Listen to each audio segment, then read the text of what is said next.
Close your eyes for a moment. Feel the heat pressing down, the kind that settles into your bones and turns the air into a slow shimmering haze. Now imagine living under that sun every day, with no air conditioning, no fans, no ice waiting in a glass, and yet somehow you're not wilting. In fact, you're comfortable, cool even.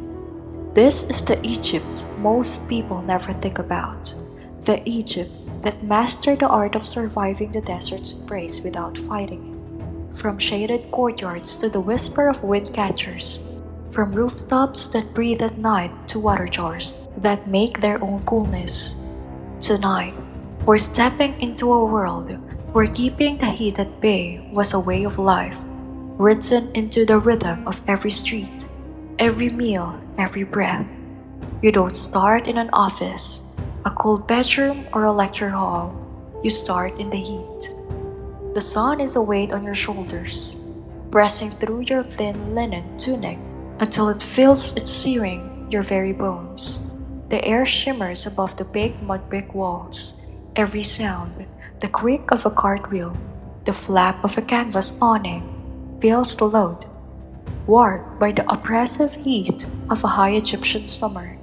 You can taste the dryness, gritty as powdered stone, and yet no one around you seems to be wilting.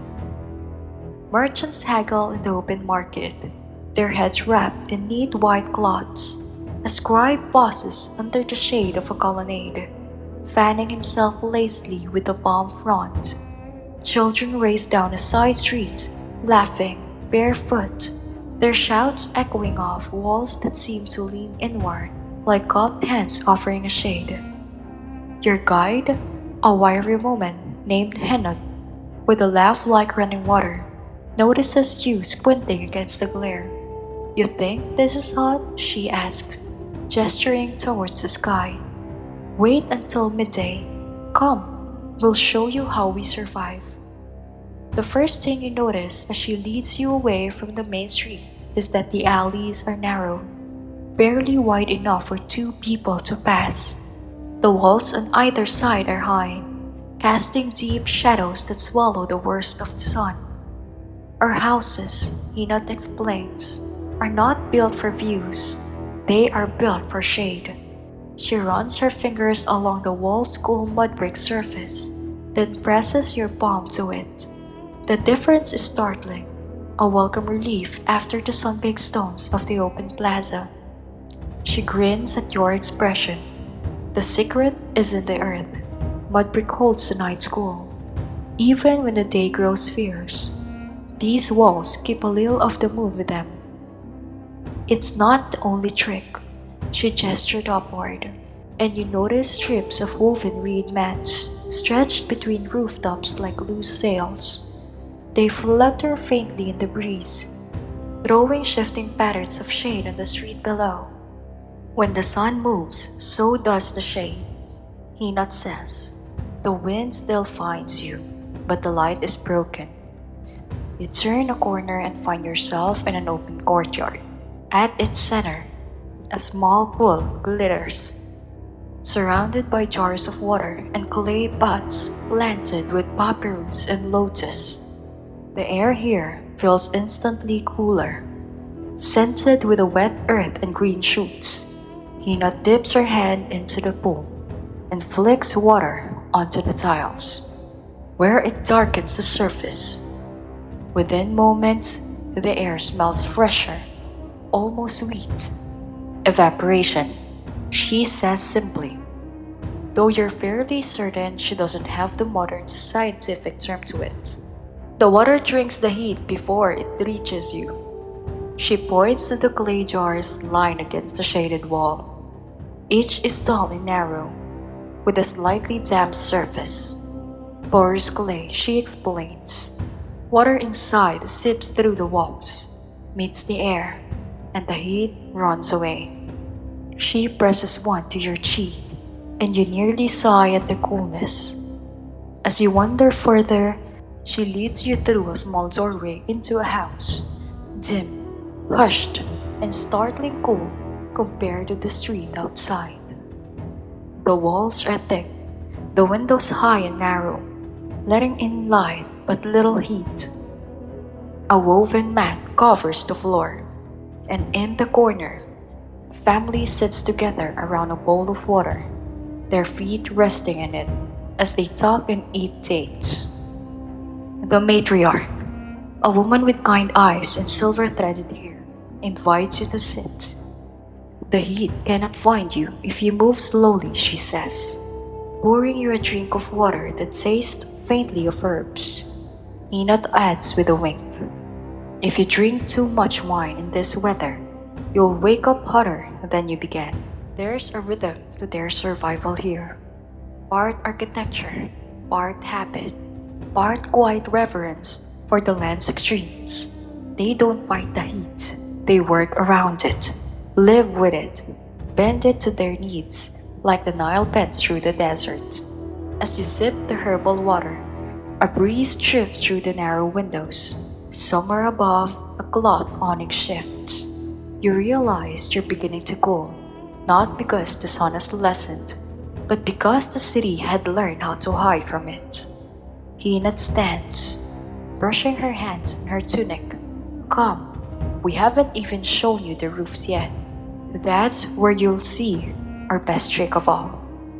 You reach the stairs that rise like a pale spine through the house, cool under your feet where the sun hasn't reached, and Hinat leads you upward with a practiced hand on the rail, not rushing, never rushing, because in this climate, haste is a kind of foolishness, and when you step onto the roof, the city opens like a book laid flat beneath the blue.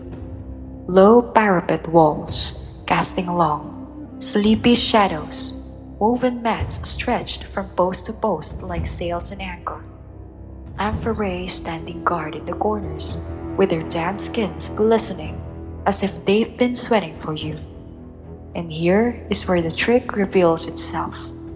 Not a single machine in sight, only patience and geometry, and the heavy intelligence of clay and reed and night air. Families sleep here when the worst of the heat has passed. Mats arranged in tidy rows, head pillows of bundled cloth, sometimes a low cot lifted from the roof by four simple legs so that even the faintest breeze can slip under and take the heat away like a servant carrying out a basin. The stars are not decoration but company, and the moon lays a white road across the rooftop so gently that even the dogs sink into silence, while along the parapet jars bleed the slowest tears through porous walls. Their surface is always a little damp, and the air around them always a little kinder. And you begin to see how the city rests and resets. Day heat stored in the thickness of walls like coals in a brazier, then drawn out under the great fan of the sky, seeded back to darkness. A nightly exhale you can feel on your skin as the bricks cool beneath your palms. Hinot shows you the habit that makes this work, soaking the mats at dusk so the first hour of the night smells of river and reed, throwing thick cloths across openings so the whisper of wind must pass through water to reach you, folding shade where there was none by tying a line from chimney to parapet and letting the linen sag in a lazy curve. All of it small, all of it ordinary, and all of it absolutely deliberate. The roof, not a decorative top, but a breathing organ, a place that gives the heat somewhere to go so it does not stain you. And as you stand there long enough to forget what hour it is, you can feel your own pulse drop into step with the city's, slower, cooler, unhurried, a creature learning again how to sleep. Hinot gestures the wooden box that rises from the roof like a squat tower with the mouth cut towards the prevailing breeze. Its interior, a shaft that falls into the room below, and she calls it by name you don't know. A word that sounds like a kiss and a cough at once. Something her grandmother used with the same affection she saved for stories and bread. A north wind catcher, she explains. And even if the exact word is older or newer than this house, the idea is ancient enough to feel inevitable. The Nile is a long corridor for wind, a patient river of air that runs against the current, and the people here, clever by necessity and repetition, have turned their roofs into gentle machines that do not hum or clatter but listen, catching the cool and pressing it downward along smooth plastered walls. Past jars that sweat, and pools that blink, and beds that wait with their woven beliefs. A draft made by nothing more than the height and hunger, and the fact that hot air climbs while cool air properly curtained will stoop. The shaft sides are sometimes stumped with splash of water, so the breeze, obedient and grateful, skims its way through a narrow throat that sips a little heat at every inch. And when it arrives in the shaded rooms, it does so not like a stranger barging in, but like a friend who has learned to come quietly, carrying the river's breath on its shoulders. He not laughs when you place your hand over the opening and feel it. That soft ribbon of moving air, where moments before there was only stillness. And she tells you no one here would waste the north wind, not when the sun is sovereign, and every gust is a pardon. And you look out over the neighborhood and notice more of them, squared mouths, open towards the same dependable directions, as if the whole quarter has learned to tilt its face the same way a field of peppers turns its blades. And you think how modern words for comfort usually mean more. More power, more speed, more noise. But here, comfort is less. Less heat hoarded, less light admitted, less haste, less fight. And you begin to understand why a shaft of moving shadow and a box that listens can feel like mercy. Down in the rooms again, where the corridors are narrow and the floor remembers last night's school, you watch how fabric and water and wood are choreographed into domestic ballet that would be invisible if it weren't so effective. And Hinat shows you the reed screens that are not walls so much as eaves, their light lattice subtracting the sun into smaller, harmless squares, their fibers drunk with the morning rinse that they slowly exhale back into the house. A woman ties a wet cloth across the highest lit window, and the little rectangle of daylight that enters is changed, the brightness made soft, the air that passes through the weave given a brief baptism that leaves it younger than when it arrived. Jars are stationed with the strategic ambition of generals, tall water pots standing behind screens where the draft tugs at their sweating sides, low bowls under the mouths of those quiet wind shafts so that the moving air must skate across water before it can touch a sleeping child. And where there is no breeze, someone creates it with a palm fan, not in frantic strokes, but in patient, tidal motions that convince the air to remember itself.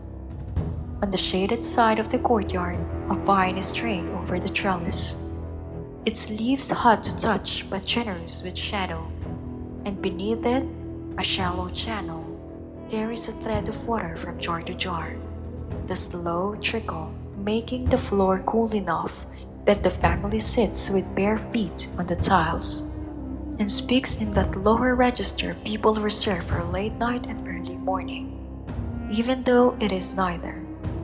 You're handed a linen cloth that has been dipped and wrung, and when you lay it across the back of your neck, your skull seems to unclench, your shoulders bloom into relief, and all at once, the mathematics of this house become a kind of kindness. Every surface arranged to trade heat for breath, every opening trained to turn a punishing sun into a patterned light you can live inside.